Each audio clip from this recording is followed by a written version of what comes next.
Oke. Udah kelihatan. Udah. Oke. Oke, ya udah kita mulai terus sambil menunggu Pak Khairan nanti. Mungkin Pak Khairan langsung bisa dalam posisi tanya jawab. Ya. Oke, ini posisinya di kampus ya? Iya, di kampus, Pak. Oke, baik. Baik, kita mulai terus. Assalamualaikum warahmatullahi wabarakatuh. Alhamdulillahirabbil alamin. Wassalatu wassalamu ala sayyidina Muhammadin wa ala alihi wa sahbihi ajmain. Yang pertama sekali yang saya hormati Pak Sekpro yang sudah berkenan hadir di hari yang momentum yang historikal untuk TI pada hari yang berbahagia ini. Juga kepada Bapak Ibu penguji, Pak Mulkan, Ibu Sri, dan juga Pak Khairan yang mungkin masih dalam OTW. Yang kami sayangi anak-anak kami yang sudah hadir, terutama yang Ananda Rizky yang akan mempresentasikan proposal pada hari yang berbahagia ini. Dan ini akan dicatat menjadi proposal pertama di TI. Mudah-mudahan apa yang akan Rizky lakukan itu bisa menjadi bahan bentuk suatu yang akan diikuti nanti oleh rekan-rekannya ataupun adik-adik liting selanjutnya. Bagaimana mempresentasikan sebuah proposal itu. Tanpa memperpanjang mukadimah, saya rasa kita langsung saja memberi kesempatan untuk Rizky untuk mempresentasikan barang berapa menit ya? 10-15 menit lah, nggak usah lama-lama. Nanti lama-lamanya di pertanyaan atau masukan dari para penguji. Waktu dan tempat kita persilakan untuk Rizky. Silakan. Baik, bismillahirrahmanirrahim. Assalamualaikum warahmatullahi wabarakatuh. Terima kasih sebelumnya untuk Pak Tom, Pak Bustami yang udah mengizinkan Rizky untuk dapat mempresentasikan proposal skripsi Rizky pada hari ini. Yang saya hormati Sekretaris Prodi Teknologi Informasi Pak Hendri Ahmadian MIM, yang saya hormati selaku dosen pembimbing saya sendiri Pak Bustami MSc, kemudian yang saya hormati dosen penguji 1 Rizky yaitu Pak Mulkan Fadli MT, kemudian dosen penguji 2 Pak Khairan MKom yang kebetulan belum dapat berhadir, sedang dalam perjalanan. Kemudian untuk dosen penguji ketiga Rizky yaitu Bu Sri MT. Terima kasih sebelumnya juga kepada kawan-kawan yang sudah berhadir pada hari ini di dalam Google Meet. Nah, pada hari ini Rizky ingin mempresentasikan proposal skripsi Rizky dengan judul Perancangan Prototype UI UX Aplikasi Eventalk berbasis web menggunakan metode Design Thinking. Adapun pembahasan pada hari ini yaitu pertama pendahuluan, kemudian landasan teori, kemudian metodologi penelitian. Nah, proposal yang Rizky buat ini, adapun yang melatar belakangi dari proposal yang Rizky buat ini adalah seperti yang kita ketahui pada tahun 2020 itu pasca pandemi akibat virus COVID-19, dunia mulai mengalami perubahan kepada era new normal. Nah, dalam masa ini kehidupan manusia mulai melahirkan kebiasaan-kebiasaan baru yang terus berlanjut ke depannya, seperti pembatasan fisik dan nggak boleh berkerumunan. Sehingga yang tadinya ada kegiatan-kegiatan offline itu berubah semua menjadi online, seperti workshop dan seminar. Nah, dalam hal ini webinar hadir menggantikan kegiatan offline tersebut. Dan seperti yang kita ketahui bahwa setiap kegiatan webinar ini, setiap kegiatan yang diselenggarakan ini nggak cuma dapat ilmu dan relasi, tapi dari penyelenggara juga memberi penghargaan berupa sertifikat digital karena udah ngikutin kegiatan itu. Namun masalah yang kita hadapi sekarang ini, banyaknya sertifikat digital yang disebarluaskan oleh orang-orang yang tidak bertanggung jawab untuk diperjualbelikan dalam bentuk digital dengan format PDF ataupun JPEG. Nah, dari data yang Rizky lihat itu yang pertama ada salah satu skripsi yang membahas tentang praktik jual beli sertifikat yang terjadi di UIN Sunan Ampel, Surabaya. Artinya apa? Ada oknum-oknum yang mengambil keuntungan dari kegiatan yang diselenggarakan ini. Kemudian yang selanjutnya yaitu mantan anggota komunitas gerakan tangkal kanker yang dipolisikan karena menjual sertifikat seminar kesehatan nasional. Nah, yang ketiga yaitu berdasarkan pengalaman pribadi Rizky ketika mengikuti webinar di ITS, itu ada orang yang menjual sertifikat di WhatsApp group. Nah, lebih lanjut, setiap kegiatan yang diselenggarakan sekarang ini pada tahun 2021 tentu penyelenggara atau individu ataupun instansi yang ingin menyelenggarakan sesuatu saat ini membutuhkan seorang desainer untuk membuat poster, flyer, banner, hingga sertifikat peserta. Nah, akibatnya banyak menghabiskan waktu, tenaga, dan pikiran serta dapat mengeluarkan biaya juga. Nah, dari kondisi seperti ini, maka dibutuhkan sebuah sistem aplikasi untuk dapat mengatasi pembajakan sertifikat digital tersebut. Lebih lanjut, sistem aplikasi ini dapat mengenerate flyer untuk setiap kegiatan dan pembuatan sertifikat digital otomatis yang divalidasi keasliannya dengan lisensi key dan QR code, sehingga permasalahan yang udah Rizky paparin itu tentu dapat teratasi.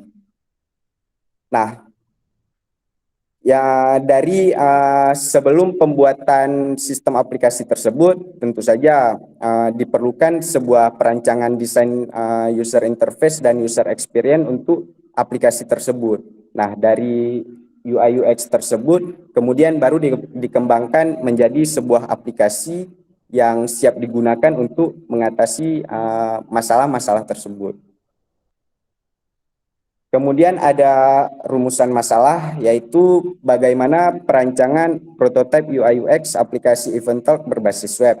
Yang kedua, bagaimana metode design thinking dapat diterapkan dalam perancangan prototipe UI UX ini.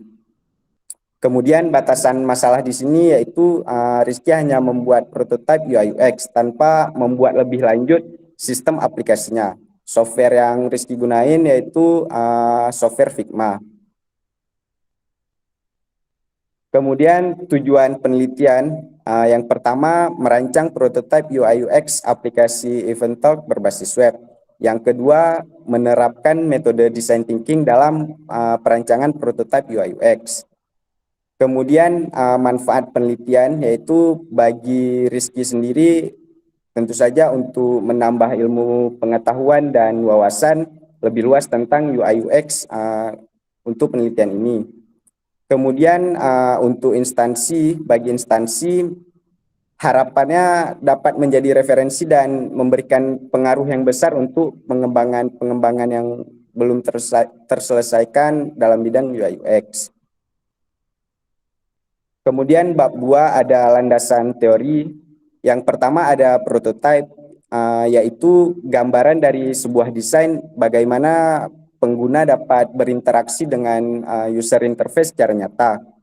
Secara umum, prototype dibuat agar dapat menunjukkan bagaimana hasil dari sebuah aplikasi. Kemudian yang selanjutnya ada user interface, yaitu tampilan antarmuka yang tampak dilihat oleh pengguna atau user. Tujuannya untuk memberikan kenyamanan kepada pengguna dalam suatu aplikasi yang dirancang. Kemudian yang selanjutnya yaitu user experience, yaitu pengalaman pengguna yang melibatkan tampilan antarmuka agar pengguna dapat dengan mudah menggunakan setiap fungsi yang ada pada suatu aplikasi. Kemudian ada desain, yaitu seni kreatif dalam merancang suatu objek yang rumit menjadi sesuatu yang mudah dimengerti. Kemudian ada aplikasi, yaitu sebuah sistem berbasis web ataupun mobile yang dibangun menggunakan bahasa pemrograman tertentu. Selanjutnya ada website, yaitu suatu aplikasi yang berisi dokumen multimedia seperti teks, gambar, suara, animasi, dan video. Kemudian ada design thinking, yaitu metode dalam proses desain yang dapat digunakan untuk menyelesaikan suatu permasalahan dari sudut pandang yang berbeda-beda dengan berfokus kepada pengguna atau user. Tahapan dari metode design thinking ada 5. Yang pertama empathize, kemudian define, yang ketiga ada ideate, kemudian ada prototype, dan yang kelima ada test. Penelitian yang relevan dengan penelitian yang saat ini Rizky tampilkan yaitu yang pertama ada dari Anis Dwi Setiani tahun 2021 dengan judul Perancangan UI UX Aplikasi E-commerce berbasis website pada toko AIMA Kacamata Surabaya menggunakan model Land User Experience. Kemudian yang kedua ada dari Adlin Masadi Waluyo tahun 2020 yaitu Sistem Informasi Pengolahan Sertifikat menggunakan algoritma RSA berbasis web di Universitas Bhayangkara Jakarta Raya. Kemudian yang ketiga ada dari Dermawan tahun 2020 yaitu aplikasi pendaftaran seminar menggunakan metode MFC berbasis website menggunakan framework Codeigniter 3110. Kemudian metodologi penelitian. Di sebelah kanan tampak tahapan dari penelitian Rizky, di mana yang pertama ada input. Di tahap input yang pertama ada empathize, itu ada observasi dan interview, di mana dalam interview ini Rizky mengumpulkan data-data yang Rizky perlukan pertama dengan populasi atau sampel mahasiswa dan dosen UIN Araniri Banda Aceh. Kemudian pada tahap selanjutnya ada define, yaitu empathy map dan journey map. Di bagian empathy map dari dari data-data yang udah Rizky dapatkan di bagian interview tadi, kemudian Rizky kumpulkan di bagian empathy map ini menjadi empat seperti pemetaan map itu dari interview ini. Itu dibagi menjadi beberapa 4 pemetaan visual seperti kerangka berpikir.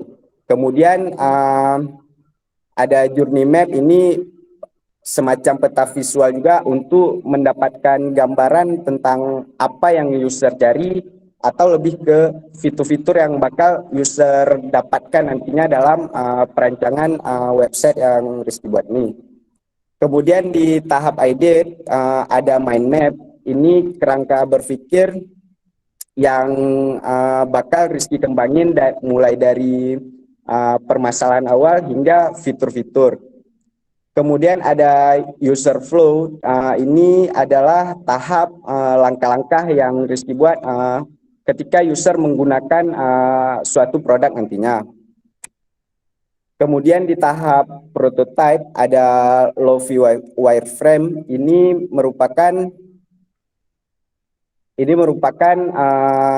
tahap di mana Rizky mulai merancang kerangka desain yang belum jadi tapi masih kerangka kasarnya di Lofi wireframe. Kemudian di High-V wireframe ini Rizky mulai memberi warna serta sedikit visual untuk lebih menggambarkan bagaimana desain itu nantinya. Kemudian baru di tahap akhir, di tahap desain ini Rizky buat jadi UI UX yang akan Rizky buat. Kemudian di tahap tes dari desain yang udah Rizky buat itu, kemudian Rizky bakal ngebangun prototipe digital gunanya untuk sebagai bahan uji coba untuk user. Dari tahap prototipe digital, kemudian ada angket. Di sini ketika setelah user mencoba prototipe digital tersebut, nanti user akan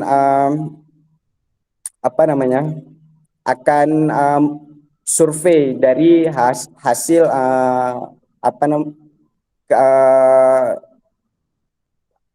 dari hasil pengalaman dia menggunakan UI UX yang Rizky buat nih. Kemudian di bagian data analisis ini, dari hasil data-data yang udah Rizky peroleh di bagian angket, kemudian baru Rizky analisis di bagian terakhir. Di data analisis ini Rizky gunain data analisis tool, itu memang dari user experience questionnaire, standar global untuk user experience, metode pengukuran untuk user experience, di mana terdiri dari 5 skor.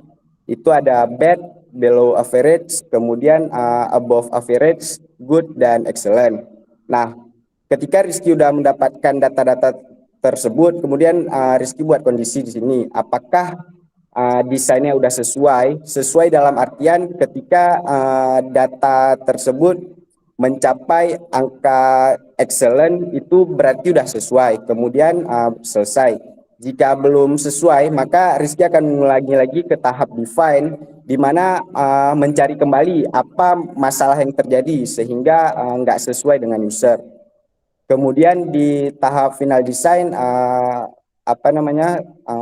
di tahap final design ini UI UX yang Rizky buat siap dikembangkan ke dalam bentuk website.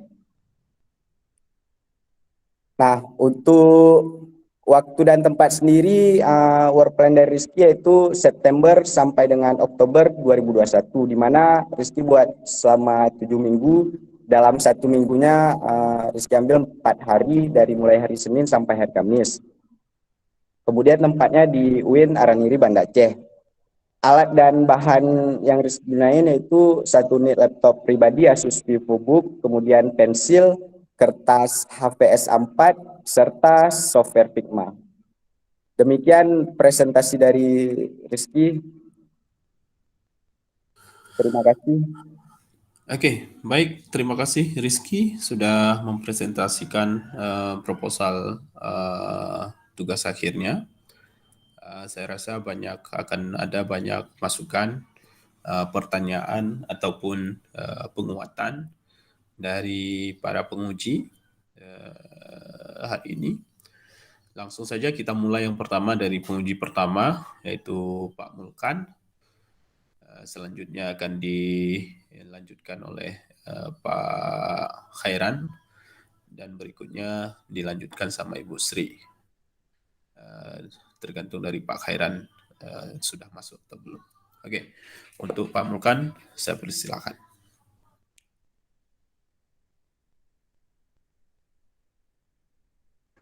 Baik, terima kasih Pak Tom. Rizky, apa itu UX sama UI?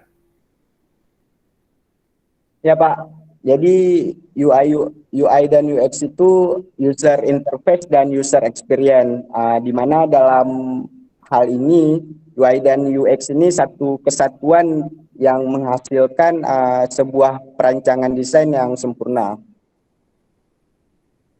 Ya, apa beda UX sama UI? Ya, jika UX adalah user interface Pak. Kalau misalnya UI adalah user interface, kalau UX itu user experience, di mana user experience ini melibatkan pengalaman pengguna, rasa ketika pengguna menggunakan suatu website. Kalau UI adalah tampilan antarmuka, UX ini meliputi hal-hal yang berkenaan dengan user. Misalnya kayak tombol yang nggak terlalu besar yang untuk user memakainya, misal nggak terlihat apa namanya, nggak terlihat membingungkan. Oke, Lebih lanjut lagi. oke, itu secara definisi lah.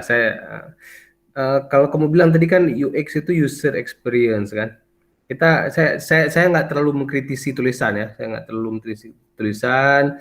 Kita langsung lompat aja ke metode penelitian. Saya tidak melihat bagaimana kamu mendapatkan pengalaman pengguna. Jadi kamu hanya menawarkan desain versi kamu, sedangkan di situ tidak ada tahapan apa sih sebenarnya yang diinginkan oleh pengguna. Nah, itu nggak ada. Di mana tuh saya bisa lihat itu? Itu pertama dari interview, Pak. Nah, dari interview itu kemudian kan Rizky kembangin jadi journey map. Nah, di journey map ini semacam peta visual untuk mendapatkan gambaran tentang apa yang user cari.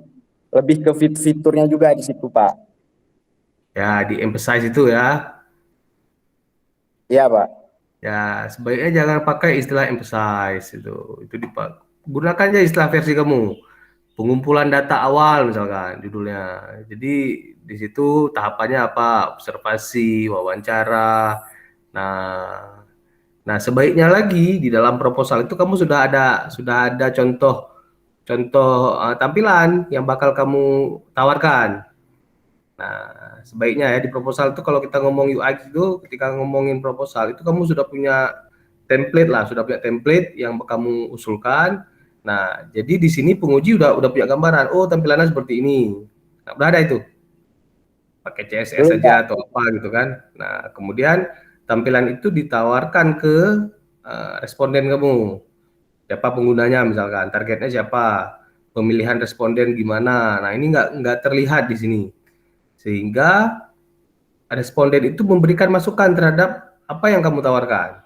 Nah, itulah penelitian kamu. Berarti user itu pingin tombolnya di sini, pingin tombol ini ada di sini. Nah, apa yang diharapkan langsung muncul. Nah, itu tidak ini ya, tidak muncul di proposal ini. Jadi perlu penambahan di 3.2 ini. Nah, kemudian kamu tawarkan dulu tampilan kamu seperti apa. Boleh tampilan versi kamu, boleh tampilan versi observasi. Nah, kemudian dilakukan wawancara, setelah wawancara baru muncul desain baru kan. Nah, itu pengalaman-pengalaman kita. Saya developer lah. Ya, pengalaman kami ngembangin aplikasi itu tahapannya pertama kita kasih mockup dulu, bentuk gambar statis, boleh pakai CSS, boleh pakai macam-macam lah, banyak aplikasi desain itu. Nah, dari situ baru kita tawarkan diskusi sama pengguna akhir. Nah, ya wawancara lah kalau bahasa kamu di sini kan, wawancara, kemudian muncul masukan-masukan. Nah, kita coba tawarkan masukan tersebut dalam bentuk desain baru. Nah, kalau sudah oke, baru dibuat prototype menggunakan CSS. Sudah bisa diklik-klik tombolnya kan, sudah bisa diklik-klik, tapi nggak ada function, tidak ada apa istilahnya, tidak ada logiknya, ya nggak ada fungsi lah, cuma diklik-klik aja berubah-ubah tampilannya. Nah, itu jadi saya minta diperbaiki di tahapan metodologi penelitian ini. Dan muncul gambar yang kamu tawarkan. Ya, kalau istilah kalau di multimedia namanya storyboard. Nah, storyboard itu harus muncul di bab 3. Jadi mockup kamu itu di bab 3 itu sudah muncul. Nah, di bab 4 dari mockup itu dibahas apa yang perlu dikembangkan. Nah, apa alasannya. Nah, jadi pembahasannya ke situ. Nah, ya, Rizky ya. Ya, Pak. Terima kasih masukannya, Pak. Ya, oke. Yang namanya research itu kan harus ada problem ya. Ya. Permasalahannya apa sebenarnya di sini? Karena Permasalahannya dari uh, hmm, di tahun sekarang ini belum adanya tempat validasi sertifikat digital, Pak, di mana akhirnya banyak banyak orang yang memanfaatkan situasi ini untuk memperjualbelikan sertifikat digital ini. Oh, ya, ya, ya, ya. Nah, jadi ada beberapa cara ya. Misalnya gini, kamu ngomongin sertifikat, tapi di sini ngomonginnya event top. Ya Ya, Pak, jadi apa beda event top sama sertifikat? Sekarang ada namanya event brite. Saya zaman-zaman saya kuliah dulu, zaman-zaman saya kuliah saya buat event, saya buat pakai event brite. Nah, jadi apa beda event brite, event top? Kenapa nggak langsung judulnya sertifikat? ya karena dari masalah yang risk yang kayak ini Pak, di lebih lanjut tentang sertifikat tadi, seperti yang kita tahu bahwa di tahun sekarang ini ketika individu ataupun organisasi ingin menyelenggarakan sesuatu, itu masih bergantung kepada pencarian desainer.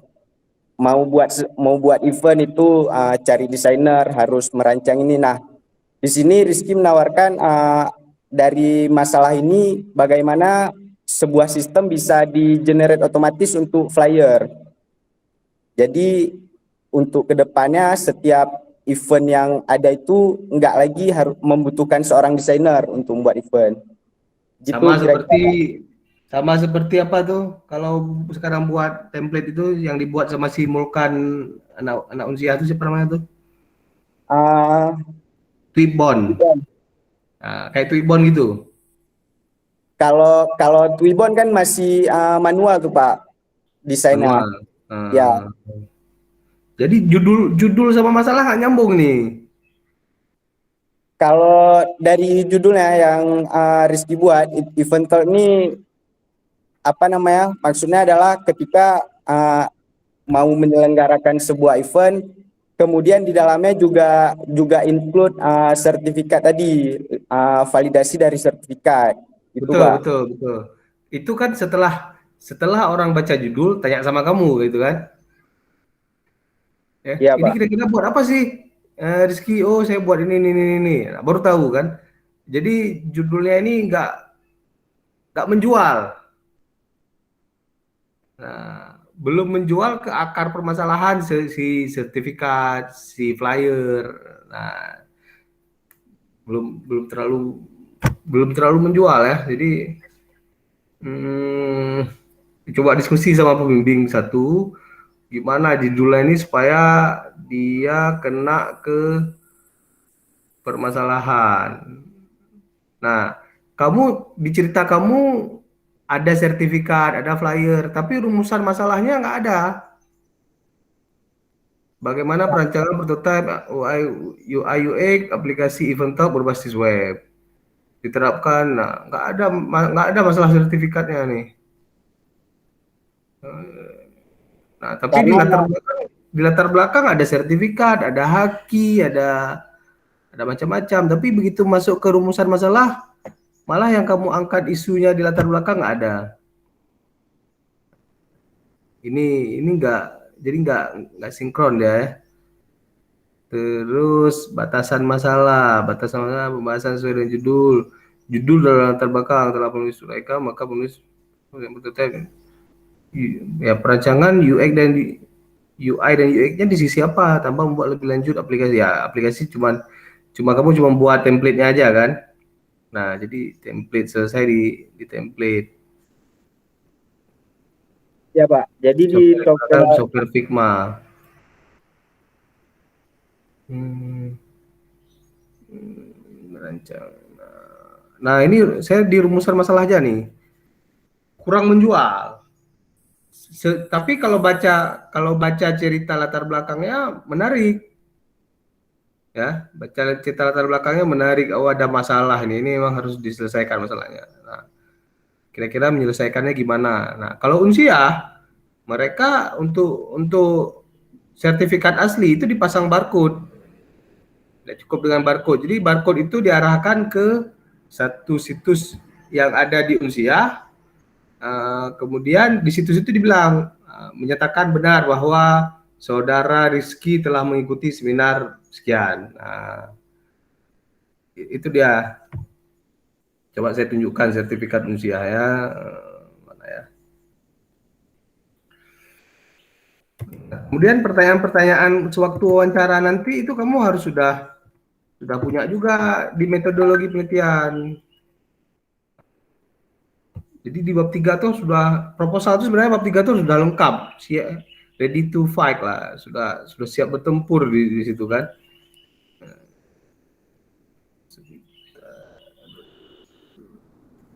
Siap. Mana ya?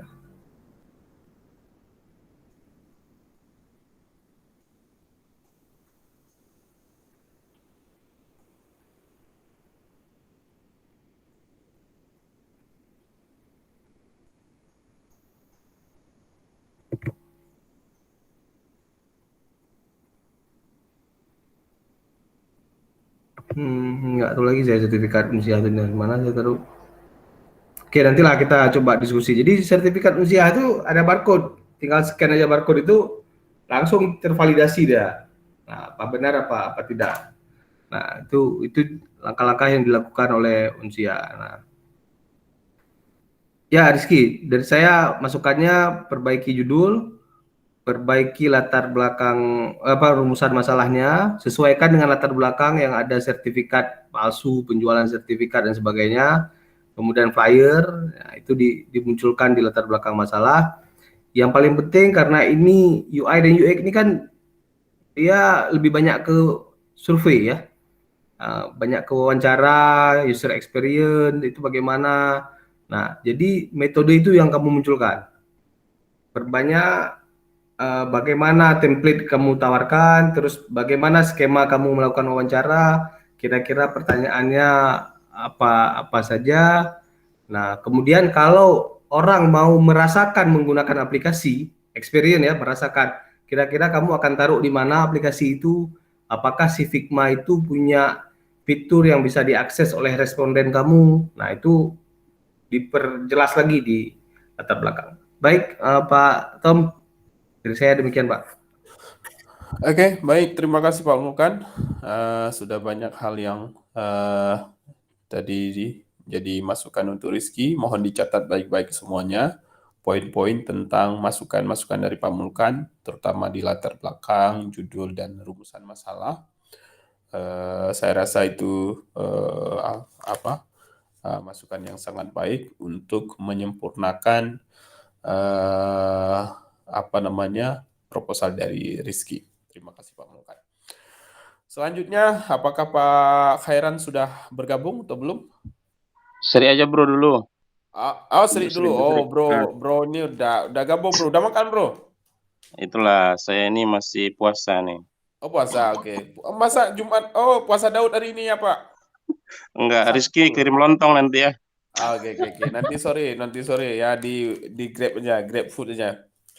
Baik, kalau Pak Khairan tidak mau duluan, kita persilakan ladies first. Ibu Sri, kepada Ibu Sri, kita persilakan. Baik, terima kasih kepada Pak Bustami. Sebelumnya saya mengucapkan selamat dulu kepada Rizky. Kamu adalah yang pertama ya membuat sejarah. Nah, artinya untuk yang pertama ini sudah cukup memukau gitu ya materi proposal kamu. Nah, saat ini kita akan diskusikan kira-kira apa yang kedepannya ada catatan-catatan nggak. Jadi setelah menerima proposal kamu, kegalauan saya itu sudah terjawab di Pak Mulkan tadi. Kan ada masalah-masalahnya. Yang pertama membaca judul, kemudian membaca latar belakang, permasalahan kamu, oh ada masalah nih, dan akan ada solusinya nih, sepertinya dari Rizky. Nah, tapi ke belakang-belakangnya kok jadi nggak ada ya, itu.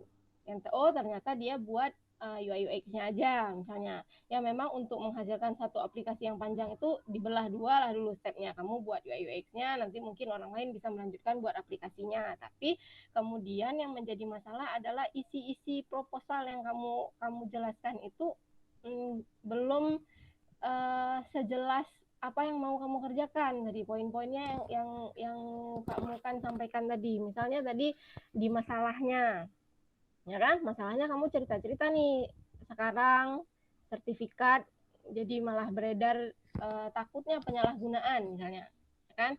Yang dijual lah, yang inilah, yang itulah. Nah, dari sampai ke situ kita pasti akan menangkap, oh yang akan ditawarkan si Rizky adalah solusi. Ya kan? Kalau itu masalahnya. Nah, tapi kalau memang kamu sampai ke buat UI UX-nya aja, berarti ada tambahan di situ sebelum ke aplikasi kita harus punya alasan dulu untuk kenapa kamu buat UI UX-nya. Nah, karena kamu bukan buat aplikasi yang menyelesaikan masalah yang penjualan sertifikat dan sebagainya tadi itu. Oke. Paham ya? Itu di awal mulanya.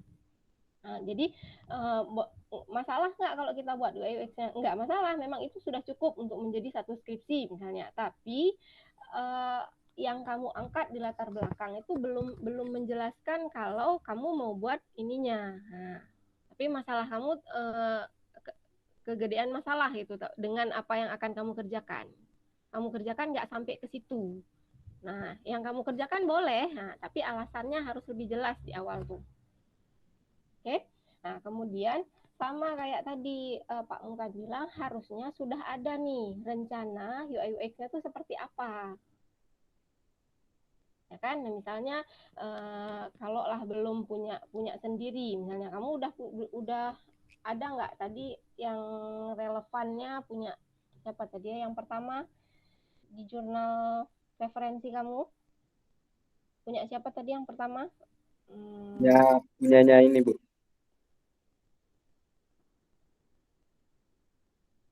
Ada di proposal saya lihat itu kan ada perbandingan ya jurnal-jurnal yang udah kamu kumpulkan, ada 3 kalau nggak salah, kan?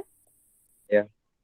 Nah, artinya coba lihat di yang pertama misalnya ya kan, dia menghasilkan UI UX aplikasi ini. Nah, nanti kamu menghasilkan ini.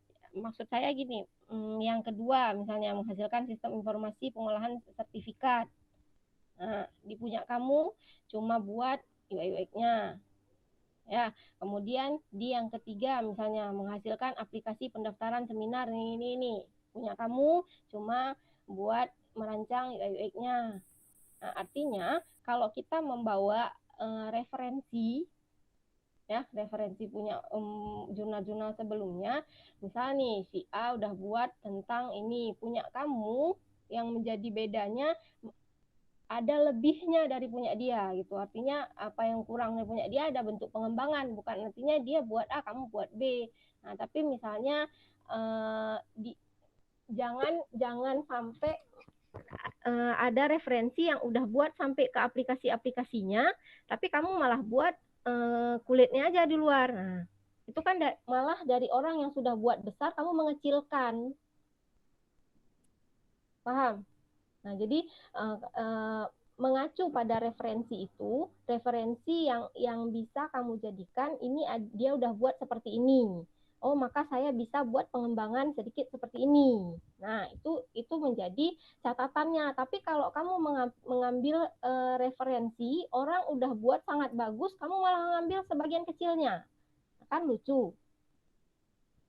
Nah, jadi kalaupun memang ada yang penelitian-penelitian udah keren hal itu jangan munculkan sehingga nampak kelemahan punya kamu tuh jangan. Nah, walaupun lebih baik lagi nggak seperti itu. Nah, tapi kan kalau saya baca dari pilihan artikel pilihan jurnalnya aja ini yakin. Nah, Rizky cuma buat segini. Nah, atau dari situ sebenarnya boleh tapi cara kita memaparkannya tadi. Nah, jadi jangan sampai punya orang udah buat bagus kamu malah buat sepersekiannya. Cuma bagian kecilnya, ya. Nah, itu catatannya. Nah, kemudian ada nggak alasan-alasan? Di sini saya juga nggak menemukan alasan-alasan kenapa dia ke metode. Kamu pakai metode apa tadi? Metode design thinking, Bu. Ya, kenapa pakai milih metode itu? Karena dari beberapa metode lain itu, metode design thinking ini menyelesaikan masalah dari sudut pandang user. Jadi dari desain yang udah Rizky buat nih, keberhasilan itu ditentukan oleh user. Kalau yang lain coba contohnya. Kalau yang lain ada apa namanya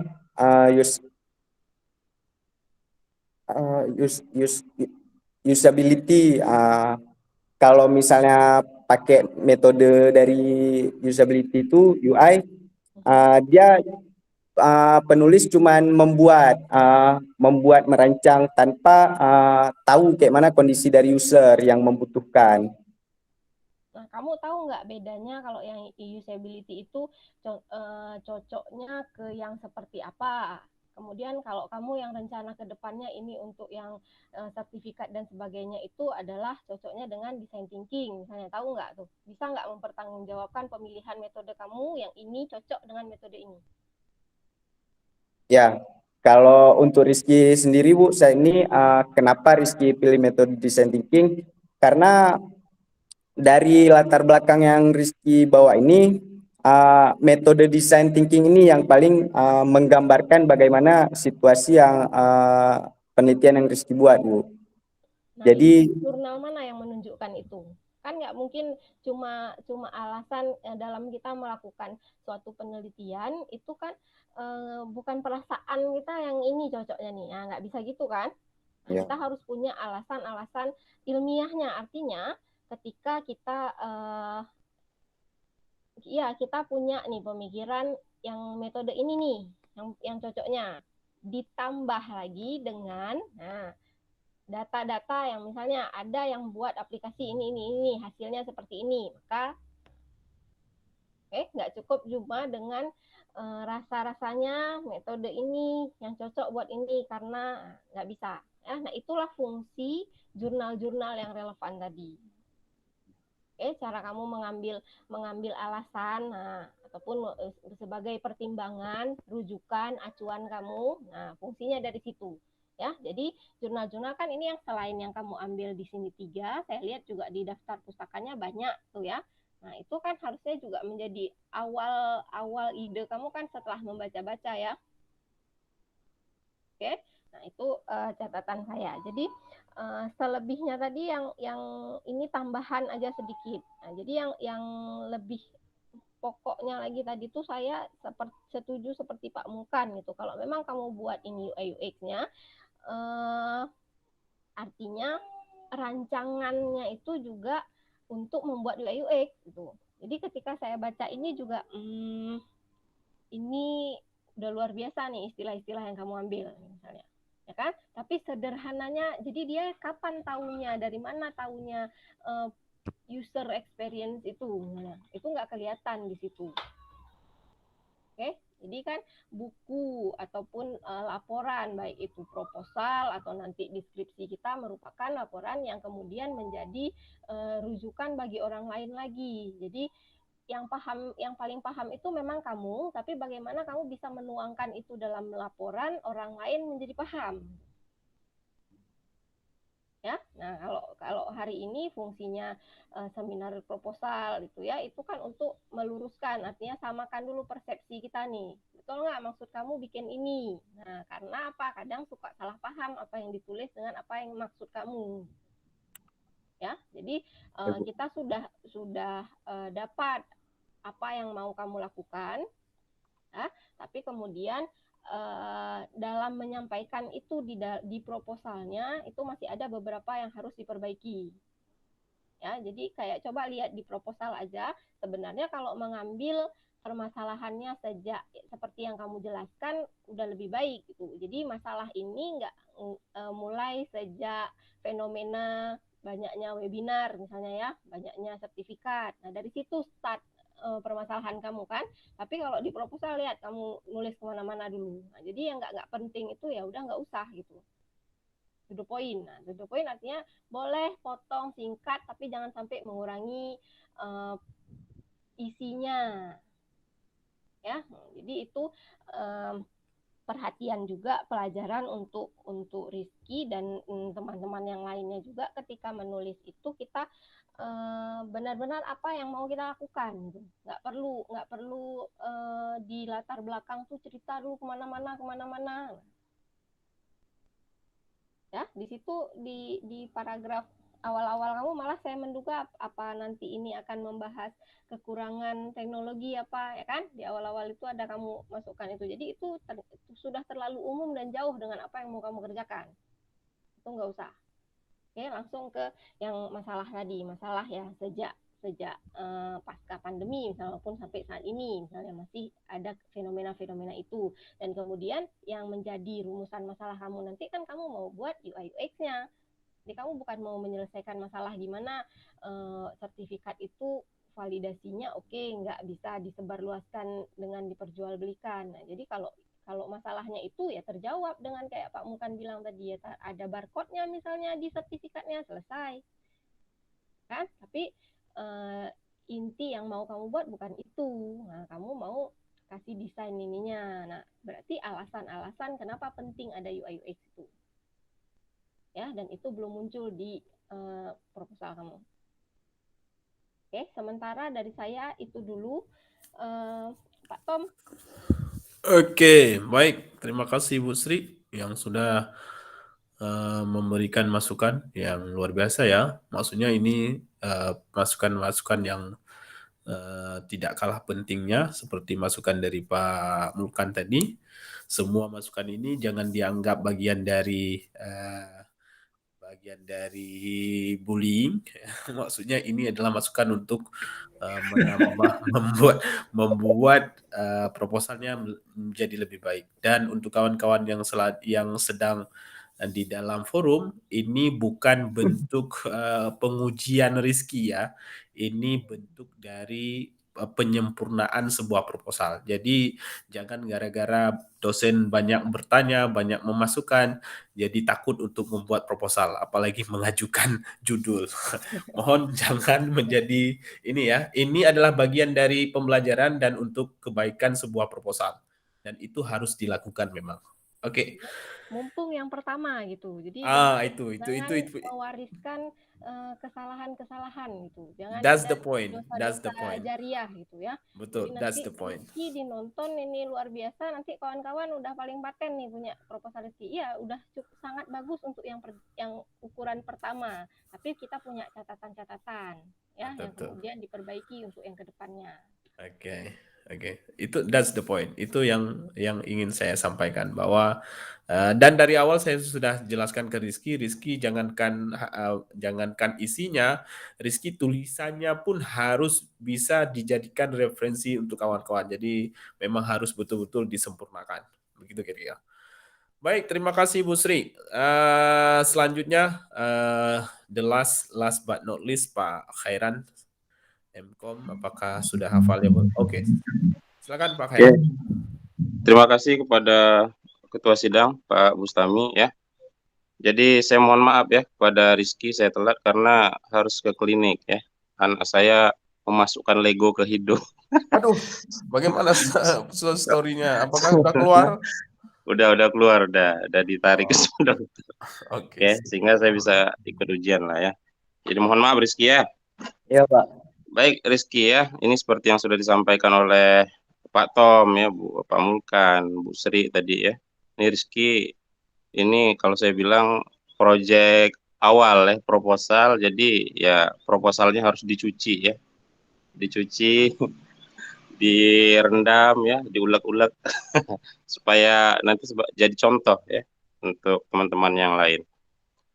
Tapi sebelumnya saya ingin tanya ke Rizky ya, sudah ambil mata kuliah metodologi penelitian? Udah Pak. Udah ya?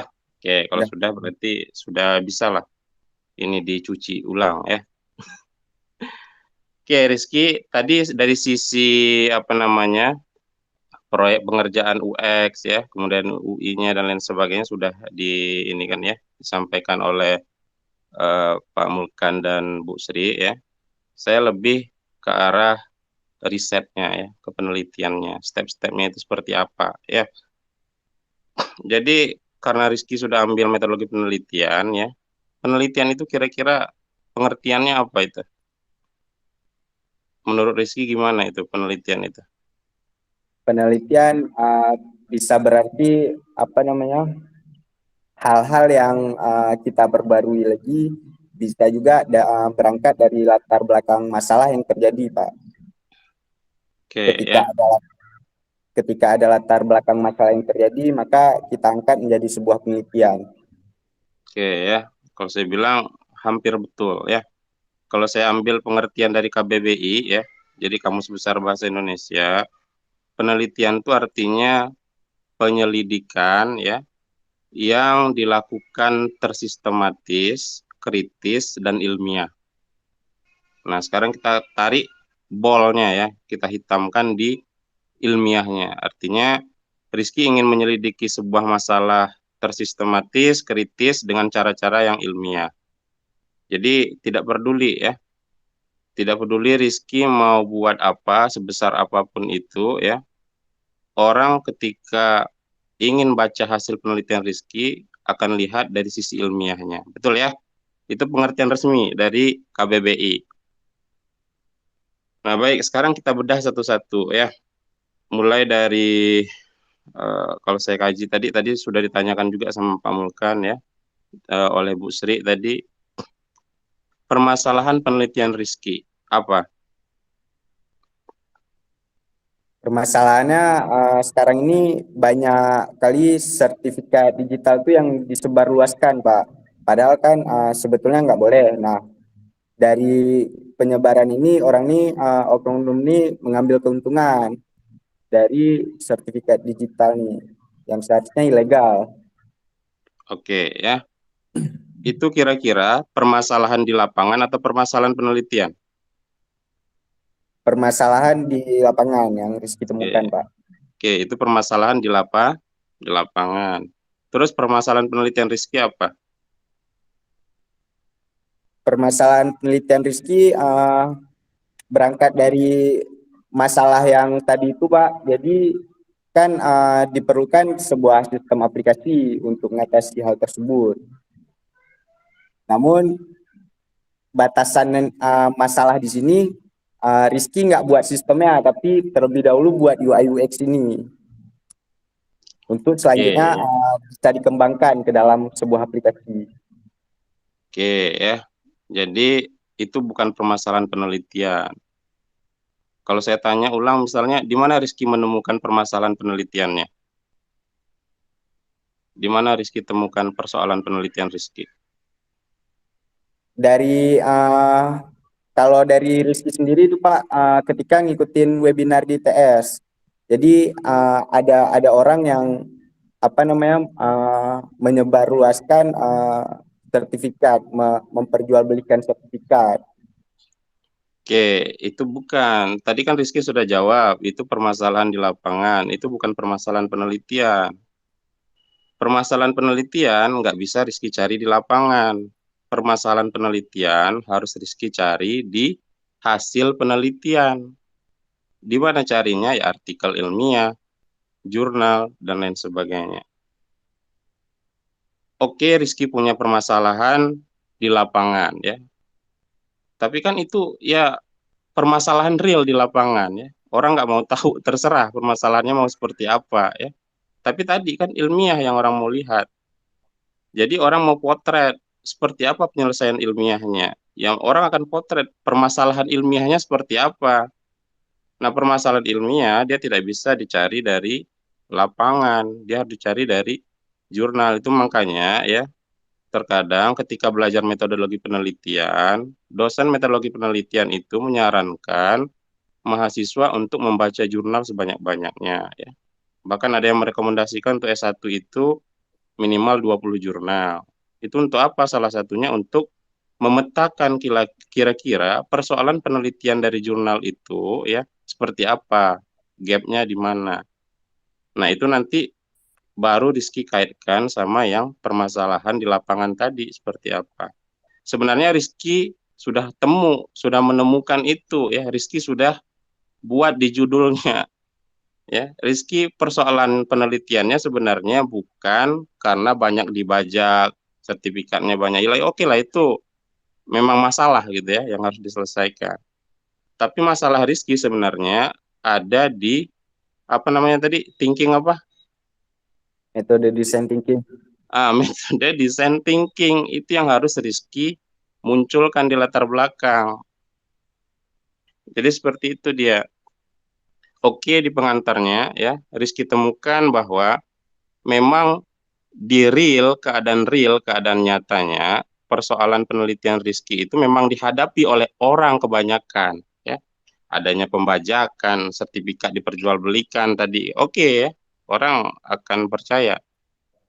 Tapi orang akan lihat untuk menyelesaikan itu sisi ilmiahnya seperti apa, ya orang akan kaji. Berarti tadi pakai thinking apa tadi? Saya lupa lagi sih.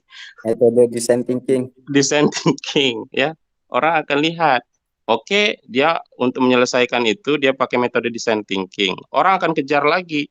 Sudah berapa referensi atau apa namanya hal-hal yang dia jadikan landasan untuk melihat bahwa design thinking ini memang bisa menyelesaikan persoalan di lapangan tadi. Ya itulah makanya Rizky harus cari, baca jurnal. Nah, jurnal itulah nanti yang akan temuan-temuan dari hasil Rizky baca jurnal itulah nanti yang akan dibahasakan di latar belakang. Oh, ternyata penelitian si A menemukan design thinking ini bisa diterapkan untuk bla bla bla bla dan hasilnya seperti ini. Namun, nah, kan ada ya, namun penelitian lain memperlihatkan bahwa hasil yang ditemukan tidak sebaik itu. Nah, penelitian yang lain lagi menemukan bahwa jika metode itu diterapkan dan digabung dengan metode yang satu lagi, dia akan menghasilkan hasil yang lebih baik. Nah baru dibahasakan, saya akan menggunakan ini karena cocok dengan bla bla bla bla bla bla. Seperti itu dia di latar belakang Rizky nanti jadinya seperti itu. Orang akan lihat permasalahan realnya dapat, permasalahan penelitiannya itu Rizky kaji secara mendalam di latar belakang. Nah itu makanya pembuatan latar belakang itu sebenarnya ya harus banyak-banyak baca jurnal ya. Jadi bukan hanya memaparkan persoalan penelitian temuan dari lapangan Rizky tadi. Oke, bukan salah ya, betul ya, betul. Memang berangkatnya pasti dari situ. Tapi kalau Rizky mengatakan itu permasalahan penelitian itu kurang tepat. Itu permasalahan di realnya, permasalahan di lapangan. Permasalahan penelitian ya harus cari di penelitian dong. Kan nggak adil, masa dicari di kehidupan nyata. Kan kita mau bahas tentang penelitian, bukan proyek ya. Kan ada penelitian, ada proyek ya. Kalau proyek oke lah, sesuai dengan harapan dari instansi atau organisasi yang meminta kita bagaimana menyelesaikan masalahnya. Biasanya langkah-langkah praktis kan. Kalau di level akademis, dia nggak bisa seperti itu. Sekarang kan Rizky di level akademis ya. Bukan bicara tentang level praktis yang tadi, menyelesaikan proyek. Kalau di level akademis, berarti Rizky harus tawarkan hal-hal yang bisa dijawab dengan akademis juga. Seperti itu. Itu untuk latar belakang ya. Dibahasakan nanti, baca jurnal tadi ya. Nah, itu rekonstruksi pertama untuk latar belakang ya. Nah, kemudian ya, ketika sudah dapat ya, Rizky kan merumuskan masalah.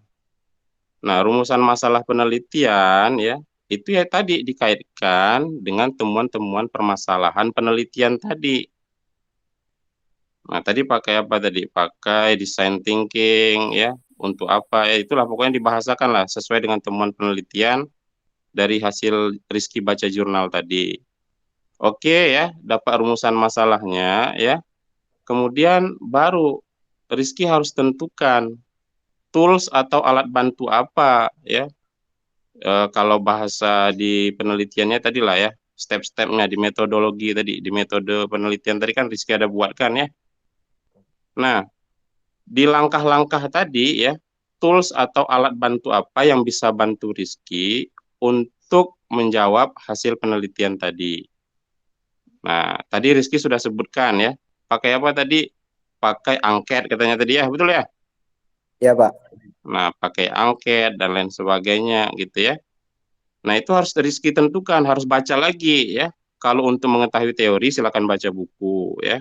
Tapi kalau ingin mengetahui yang apa namanya berkaitan dengan hasil penelitian silakan baca jurnal. Misalnya teori-teori bagaimana menyelesaikan apa namanya sebuah metode penelitian dengan pendekatan statistik ya. Ini kan biasanya angket pakai statistik ya. Ya. Nah, betul ya pakai statistik, berarti Rizky harus baca buku-buku statistik, kemudian tuangkan kira-kira pakai seperti apa penentuan sampelnya ya. Itu juga harus dibahasakan juga. Kemudian bagaimana caranya Rizky apa namanya menganalisa validitas angketnya. Kemudian tentukan juga bagaimana Rizky harus menganalisa hipotesisnya ya. Dia kan kalau Rizky sudah tetapkan dia menggunakan angket ya, berarti Rizky harus siap-siap tadi dengan pendekatan-pendekatan statistik yang seperti itu ya, sampai ke tahapan statistik. Nanti yang itu yang dikaji ya. Di penelitian itu yang akan orang lihat ya. Jadi ketika penelitiannya itu yang di level akademis, ya itu yang akan mereka lihat seperti apa langkah-langkah ilmiah yang Rizky kaji tadi ya. Jadi mereka akan lihat temuan penelitiannya tadi seperti apa perbaikannya, kemudian bagaimana cara penyelesaiannya dan lain sebagainya ya. Itu ya Rizky harus banyak-banyak baca ya buku metodologi penelitian ya yang berkaitan dengan tema Rizky ya. Nah, kemudian ya saya juga belum lihat gitu ya. Yang ini ya yang sepengetahuan saya untuk menganalisa UX dan apa namanya? Dan UI ini ya, biasanya itu banyak orang pakai yang kayak TAM ya. Kemudian ada UTA-UT ya. Itu kan sudah teorinya itu sudah ini ya, sudah memang banyak digunakan orang ya. Rizky nanti landasan angketnya pakai apa nanti? Pakai user experience questionnaire, Pak. User experience questionnaire. Ya, yang memang tersedia kurang lebih 26 pertanyaan. Berarti memang ada ya yang kayak Ya. gitu. Memang sudah ada. Nah, Ya, itu nah kalau memang sudah ada itu boleh diambil ya, silahkan saja. Karena gini ya, banyak juga ya saya lihat mahasiswa itu yang buat angket kuesionernya itu buat asal-asalan dalam artian udah karena dia ingin nanyain itu ya dia rangkai aja kata-katanya ya. Apakah boleh apakah nggak boleh ya? Boleh gitu ya. Yang jelas landasan teoritis dia buat pertanyaan kisi-kisinya itu harus jelas. Oke, dia berangkat dari teori-teori siapa ya, boleh-boleh saja. Tapi yang banyak saya lihat, ya udah dia buat angketnya, buat pertanyaan dan lain sebagainya. Dia tidak boleh. Tapi kalau Rizky sudah ada ya landasan yang kuat untuk itu ya itu boleh Rizky ambil ya, silakan saja. Nah, jadi kira-kira rekonstruksinya seperti itu. Jadi Rizky harus luruskan latar belakang apa namanya masalahnya tadi, cari seperti apa persoalan penelitiannya ya, kemudian tuangkan ke rumusan masalah. Oh ya satu lagi ya, jika memang ini dia mengarah ke statistik, nanti kan statistik dia ada kuantitatif, kualitatif ya. Misalnya kuantitatif, Rizky juga harus buat seperti apa hipotesisnya ya, hipotesis penelitiannya seperti apa ya. Nah, karena gini ya, penelitian itu sebenarnya simpel aja, ada 3 dia ya. Ada tipikal eksperimen dia ya, artinya ya mengeksperimen Rizky ya. Kemudian ada penelitian studi kasus ya. Yang ketiga itu ada penelitian tindakan ya. Nah, Rizky ya cari aja tipenya nanti kemana, ke eksperimen kah, studi kasus kah, ke tindakan kah ya. Nah, itu semua ada di buku metodologi penelitian ya. Nanti silakan dibaca-baca lah. Udah beli bukunya kan? ada, Pak. Ada berapa buku? Memang yang dari Sainteknya ada. Dari Senteknya ada ya? Ada. Oke. Bantu. Ya ditambahlah buku-buku Pak Sugiono ya. Ya Prof Sugiono ya atau buku-buku yang lain lah ya. Yang memang Rizky bisa temukan ya. Intinya itu dibaca. Karena gini ya, seperti saya bilang tadi, Rizky terserah mau buat project apa. Tadi sudah dibahas panjang lebar tadi ya. Masukan-masukan sudah banyak sekali oleh Pak Mulkan dan Bu Sri ya dari sisi apa namanya UI dan UX-nya ya. Saya hanya ingin lihat dari sisi keilmiahan skripsi Rizky nanti ya. Karena mengapa? Ya berhubung Rizky yang pertama ya harapannya seperti yang dibilang oleh Pak Tom tadi ya dan Bu Sri, ya skripsinya itu ya memang ada sisi itunya ya. Selain sisi pengerjaan tools-nya tadi ya, sisi ilmiahnya juga harus ditonjolkan ya. Nah, apakah yang ilmiah itu melulu harus pakai pendekatan statistik? Enggak, ya. Ini juga harus digarisbawahi, ya. Jangan nanti mentang-mentang saya bilang, ya statistik enggak. Ingat ya, statistik itu dia hanya tools, alat bantu, ya. Kalau orang yang gunain statistiknya juga nggak pandai, nggak paham teorinya juga percuma, ya. Karena kan harus dibahasakan, dinarasikan ya. Kalau salah narasi kan bahaya juga ya. Itu makanya saya bilang harus baca buku. Ya nggak harus selalu statistik. Misalnya Rizky mengkaji tentang algoritmanya, ya boleh-boleh aja. Berarti persoalan yang akan Rizky perbaiki itu dari sisi algoritmanya, ya nggak perlu lagi pakai pendekatan statistik. Tadi saya dengar Rizky pakai angket, itu makanya saya kaitkan dengan konsep-konsep statistik. Kalau pakai angket pasti larinya ke sana, nggak mungkin nggak ke tempat lain ya. Kan nggak mungkin ke tempat yang lain larinya kan. Ada ke lain nggak? Kalau pakai angket keluarnya algoritma ada. Mungkin nggak? Enggak kan? Enggak, Pak. Nah, tapi terkecuali, oh ternyata metode design thinking ini dia punya algoritma. Saya ingin optimasi algoritmanya dengan persamaan matematika. Berarti nggak usah pakai pendekatan statistik. Pendekatannya ya algoritmik, matematis tadi ya silakan. Itu yang dikaji ya.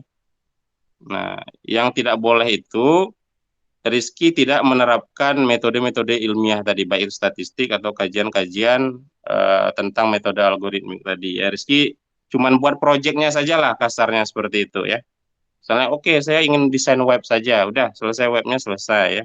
Itu yang tidak boleh, karena kalau hanya desain web ya itu proyek ya, bukan penelitian namanya ya. Ya, Pak. Jadi ya kira-kira seperti itulah ya, dari sisi ilmiahnya saja saya kaji ya, Rizky. Dan jika ada salah kata saya mohon maaf ya. Dan saya kembalikan ke Pak Ketua, Pak Tom. Silakan Pak Tom. Baik, terima kasih Pak Khairan. Ini kalau dosen metodologi penelitian yang ngomong, kita nggak berani membantah nih ya.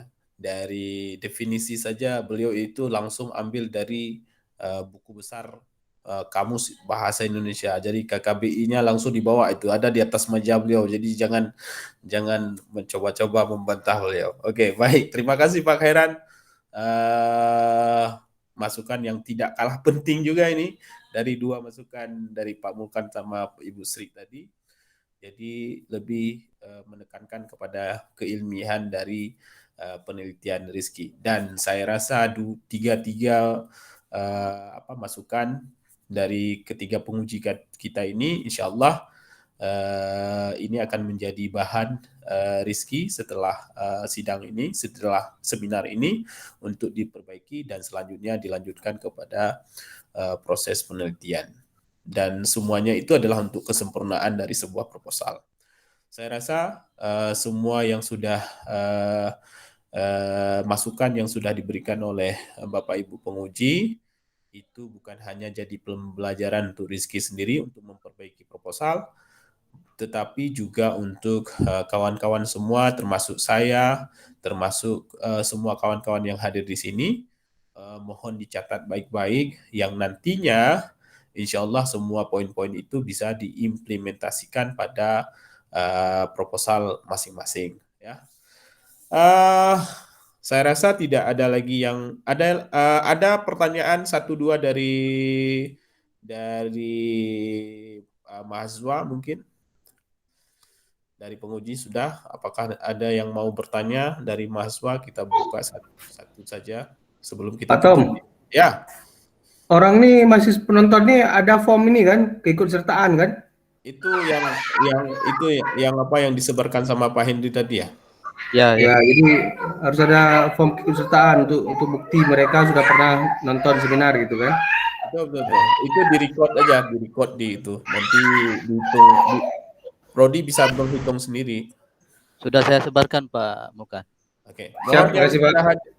Mohon yang sudah hadir, khususnya kawan-kawan mahasiswa, silakan mengisi form yang sudah disebarkan sama Pak Hendri tadi untuk menjadi itu kewajiban ya sebelum ikut sidang nantinya, itu kewajiban untuk ikut seminar kawan yang lain. Saya nggak tahu aturannya berapa kali. Tetapi yang seminar hari ini tentu saja itu adalah bonus. Jadi yang mau seminar pertama itu ada bonusnya, nggak usah ikut seminar orang, bisa langsung seminar sendiri. Oke, baik. Saya rasa tidak ada lagi masalah dan dari kawan-kawan mahasiswa pun tidak ada yang bertanya. Mohon Rizky dicatat baik-baik semua dari masukan tadi dan itu harus diperbaiki. Mungkin tidak butuh agak sedikit banyak waktu ya untuk memperbaiki semua dari latar belakang,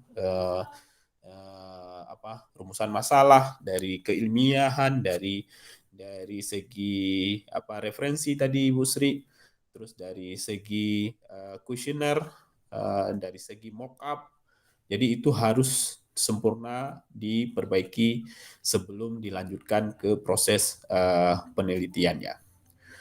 Baik, saya rasa dan satu lagi catatan untuk prodi, saya rasa sangat bagus kalau proposal itu pengujinya ada 3 termasuk dan ditambah dengan pembimbing sehingga ada 4 yang hadir di setiap proposal, dan harapannya ini penguji ini terikat sampai hasil nantinya. Jadi permasalahan yang dibahas hari ini ketika hasil masih juga bisa dituntut.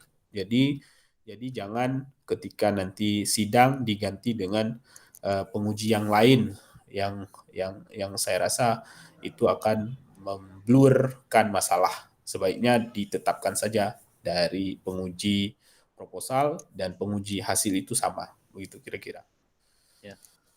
Oke, baik. Oke, ada yang Pak mau Tom? ditambah Pak Henry? Ya, saran yang bagus Pak Tom ya. Jadi tadi yang disampaikan Pak Tom benar ya. 3 orang penguji ini akan jadi nanti akan ikut juga pada saat sidang seminar hasil nanti. Kita akan terapkan ini, jadi tidak jadi nggak ada yang hilang, nggak ada yang miss nanti informasinya. Jadi betul-betul dikawal proses proposal ini sampai nanti seminar hasil Bapak dan Ibu ini akan jadi penguji Rizky. Oke Pak, itu aja Pak Tom. Oke, baik. Terima kasih Pak Henry. Saya rasa sudah selesai untuk sidang pertama kita hari ini atas nama Rizky, walaupun banyak sekali catatan-catatan. Dan begitulah kira-kira proposal, karena yang namanya proposal itu tidak ada, kan belum, yang namanya proposal kan, bisa jadi ditolak, bisa jadi disempurnakan, bisa jadi macam-macam. Ya. Tapi itu semua catatan-catatan yang sangat penting. Dan itu harus segera dilakukan revisi dan seterusnya, nanti baru dilanjutkan. Saya rasa tidak lagi yang perlu dibahas. Saya tidak tahu apakah penentuan lanjut untuk penelitiannya langsung di sini atau bagaimana Pak Henry? Langsung aja Pak. Langsung. Oke, saya tanya ke penguji ya. Oke, dari Pak Mulkan, apakah penelitian ini bisa lanjut atau harus dibuat ulang atau bagaimana? Pak Mulkan? Oke. Atau dari Bu Sri dulu, apakah bisa kita lanjut atau bagaimana? Boleh lanjut dengan revisi. Oke, lanjut dengan revisi. Artinya catatan tadi ya, catatan yang sudah diinikan. Pak Khairan? Lanjut. Oke, lanjut. Pak Mulkan? Oke, saya rasa dua penguji sudah mengatakan lanjut. Kalau satu penguji tidak lanjut berarti masih kalah suara. Jadi tidak ada masalah. Lanjut dengan catatan revisi yang agak sedikit panjang ya. Agak sedikit melelahkan, tidak ada masalah, tetapi insya Allah bisa lanjut. Oke, baik. Terima kasih untuk Rizky yang sudah mempresentasikan proposal hari ini. Kita harus berbangga, harus berterima kasih. Sudah ada yang pertama yang memberanikan diri, walaupun yang lain nanti bisa lanjut, tetapi jangan dijadikan pengalaman Rizky ini pengalaman menakutkan. Bukan menakutkan kah? Artinya ini adalah sebuah pembelajaran, tidak ada masalah itu. Oke, terima kasih. Saya selaku ketua seminar proposal untuk Rizky hari ini, saya ucapkan terima kasih Bapak Ibu penguji, terus kawan-kawan semuanya. Saya selaku ketua seminar mengucapkan alhamdulillah. Saya tutup. Assalamualaikum warahmatullahi wabarakatuh. Assalamualaikum warahmatullahi wabarakatuh. Oke. Izin ya, Rizky ya. Izin. Yang sudah ini kita ada lanjut satu lagi nih. Sebentar.